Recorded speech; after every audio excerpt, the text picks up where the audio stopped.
Assalamualaikum warahmatullahi wabarakatuh.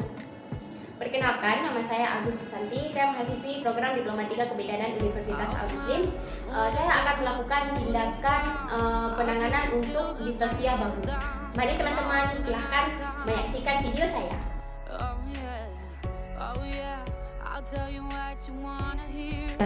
Oke teman-teman, sebelum kita ngecek kelengkapan alat, di sini kita perlu melihat dulu tanda pada kala 2, yaitu dorongan ini meneran, kemudian tekanan pada anus, perineumnya menonjol, dan speaker angin dan kurvanya membuka. Kita tetap menjaga privasi ibu, yaitu dengan cara meletakkan kain di atas perut ibu.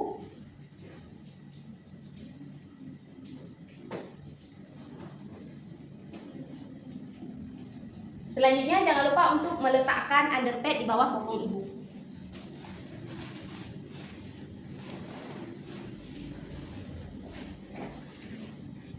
Ibu, bokongnya diangkat sedikit. Setelah itu kita cek kelengkapan alat-alat. Nah, di sini alat yang kita perlukan semua sudah tersedia. Selanjutnya kita membuka bak instrumen. Kita patahkan opsi terlebih dahulu. Kemudian kita membuka step, menaruhnya dalam bak instrumen seperti membuka kulit pisang.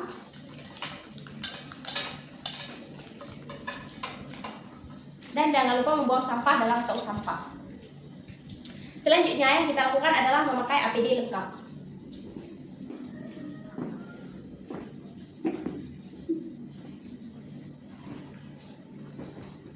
Selanjutnya jangan lupa memakai celemek. Jangan lupa untuk memakai celemek. Jangan nampak. Selanjutnya kita mencuci tangan.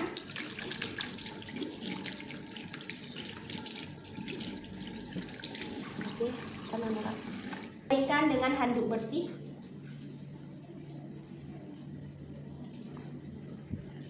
Setelah itu kita gunakan sarung tangan.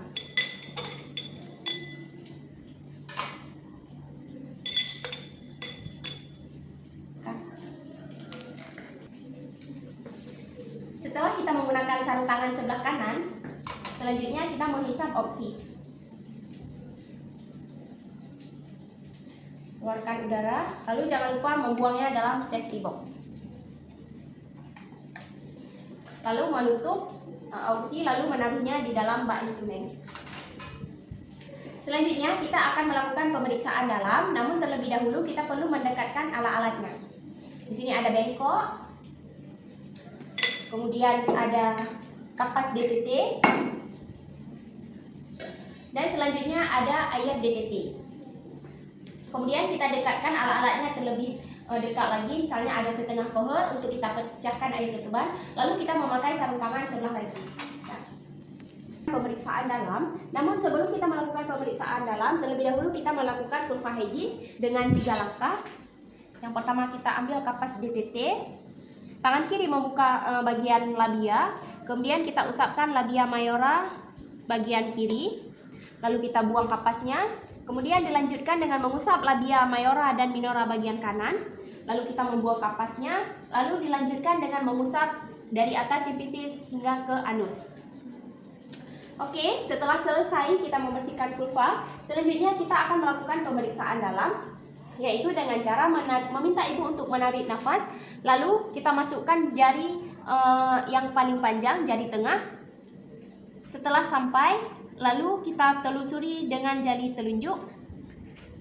Kemudian yang kita rasakan di sini adalah pembukaannya sudah berapa, kemudian presentasi terbawah janin apa, kemudian ada presentasi majemuk atau tidak. Selanjutnya kita melihat apakah selaput ketubannya sudah pecah atau belum. Jika selaput ketuban belum pecah, maka kita ambil setengah kohor, kita masukkan, kita lindungi bagian yang tajam, kemudian kita torehkan pada saat tidak ada kontraksi. Selanjutnya, kita beberkan selaput ketuban, lalu kita nilai air ketuban, apakah dia berwarna jernih, bercampur darah, bercampur mekonium, atau bahkan kering. Selanjutnya kita pindahkan alat-alat terlebih dahulu.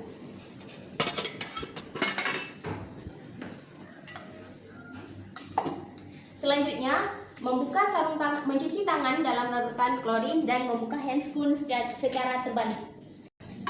Selanjutnya, jangan lupa untuk mendengarkan denyut jantung janin.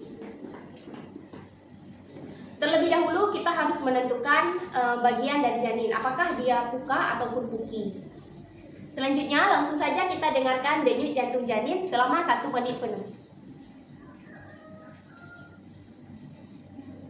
Setelah selesai 1 menit, kita simpan Doppler dan jamnya di tempat semula.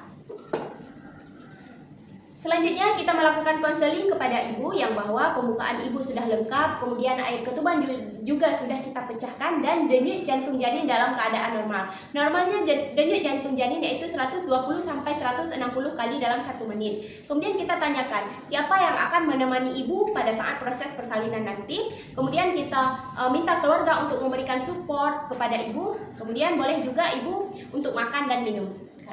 Selanjutnya adalah meletakkan handuk di atas perut ibu.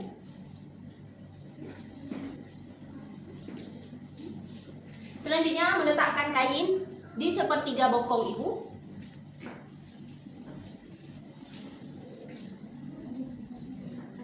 Ibu bokongnya sedikit diangkat.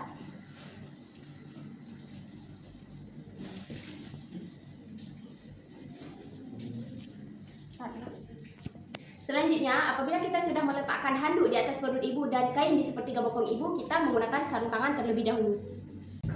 Setelah kita memakai sarung tangan, selanjutnya kita memasuki dalam proses persalinan. Apabila sudah nampak 5-6 cm kepala janin di vulva ibu, selanjutnya kita pimpin ibu untuk menerang. Ayo bu, ayo bu, ayo sedikit lagi, iya. Setelah kepalanya lahir, lalu kita diagnosa bahwa bayi ini mengalami distosia. Selanjutnya kita langsung melakukan teknik manuver Macrobot. Baik, setelah kita diagnosa yang bahwa bayi ini mengalami distosia bahu, selanjutnya kita akan melakukan teknik manuver Macrobot untuk melahirkan bahu bayi.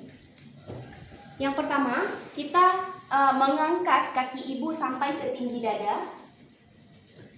Tujuan diangkat kaki ini adalah untuk melembutkan ataupun melenturkan bagian-bagian perineum, otot-otot di bagian perineum, sehingga secara otomatis bahu bayi akan lahir. Setelah kita melakukan teknik manuver Macrobot, secara otomatis bayi akan berputar paksi. Apabila bayi telah melakukan putar paksi, kita letakkan tangan secara biparental, lahirkan bahu anterior, kemudian bahu posterior, sanggah, kemudian susur, lalu keringkan. Nilai sepintas yaitu warna kulit, tonus otot, dan tangisan bayi. Selanjutnya, apabila teknik manuver Macrobot tidak berhasil, selanjutnya kita beralih ke teknik manuver Mashanti, yaitu dengan cara pimpin ibu untuk meneran. Ayo bu, sedikit lagi, sedikit lagi. Ya, apabila kepala bayi sudah lahir, kita meminta asisten untuk berada di sebelah kiri ibu. Kemudian letakkan tangan kanan asisten membentuk seperti ini. Kemudian memberikan tekanan pada suprapubik. Ayo, berikan tekanan, jangan terlalu dalam. Kemudian setelah berhasil, maka otomatis bayi akan melakukan putar paksi. Kemudian kita meminta asisten untuk berhenti melakukan penekanan pada bagian suprapubik. Udah. Apabila bayi telah melakukan putar paksi, letakkan tangan secara biparental, lahirkan bahu anterior, kemudian berlanjut ke posterior, sanggah, susur, lalu keringkan. Kita beralih ke teknik merangkak.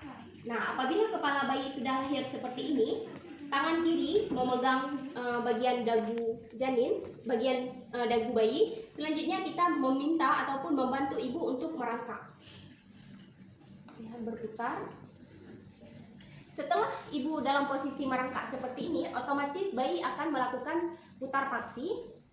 Apabila bayi telah melakukan putar paksi, kita letakkan tangan secara biparental, lalu lahirkan bagian bahu anterior, posterior, kita sanggah dan susur. Lalu jangan lupa untuk membalikkan ibu si bayi.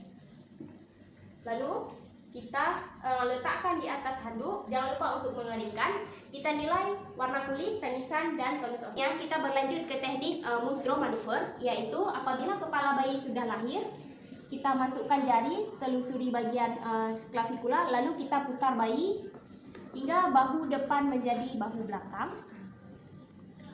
Selanjutnya, apabila bahu belum lahir, tangan belum lahir, kita masukkan 2 jari pada bagian klavikula, telusuri pada bagian kosa pubiti, lalu ke pergelangan tangan, bawa tangan ke arah dada seakan-akan menyapu muka, lalu lahir. Selanjutnya, apabila bayi telah melakukan putar paksi, letakkan tangan secara biparetal, lalu lahirkan bayi.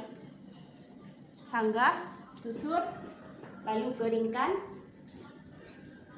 Lalu nilai sepintas yaitu warna kulit, tangisan, dan tonus otot. Selanjutnya, melakukan cek fundus untuk memastikan apakah janin tunggal atau tidak. Selanjutnya kita beritahu ibu yang bahwa kita akan melakukan penyuntikan oksitosin pada bagian paha kanan. Ibu, ini kami suntik oksi ya. Oke. Lalu tutup dan jangan lupa buang dalam safety box. Selanjutnya kita menjepit tali pusat menggunakan klem. Berjarak 3-5 cm dari pusat bayi. Kita surut darahnya. Kemudian menggunakan yang satu lagi, dan jangan lupa untuk memotong tali pusat.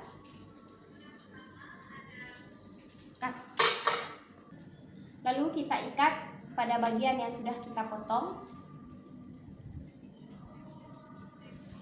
Kita lepaskan klem.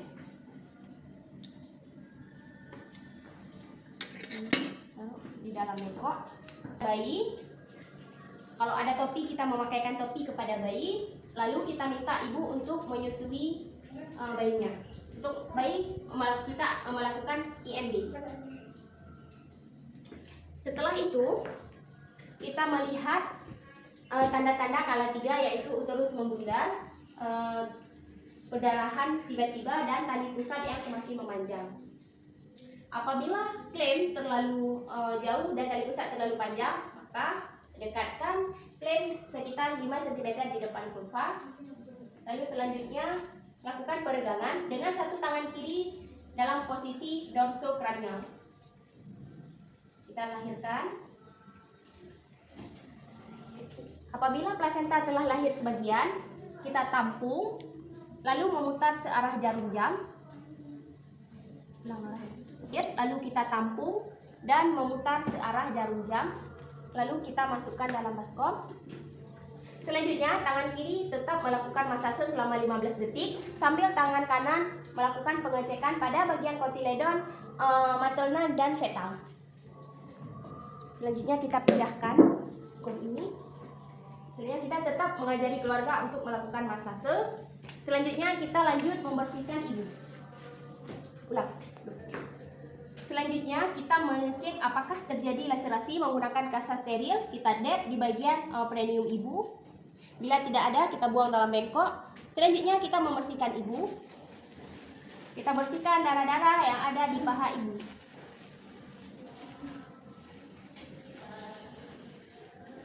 Selanjutnya membersihkan ibu menggunakan air DTT.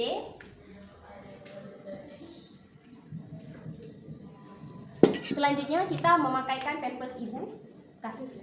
Selanjutnya setelah kita bersihkan ibu, kita boleh membantu ibu untuk memakaikan pembalut dan memakaikan celana dalam. Selanjutnya kita tutupi ibu balik sambil ibu tetap melakukan IMD. Apabila sudah selesai, kita cuci sarung tangan dalam larutan klorin, lalu kita lepaskan secara terbalik. Selanjutnya kita ucapkan. Setelah kita melepas sarung tangan, selanjutnya kita memasuki dalam kala pengawasan. Nah, yang kita kala pengawasan itu 2 jam. 1 jam pertama dipantau 4 kali setiap 15 menit sekali. Selanjutnya 1 jam kedua dipantau setiap 30 menit sekali.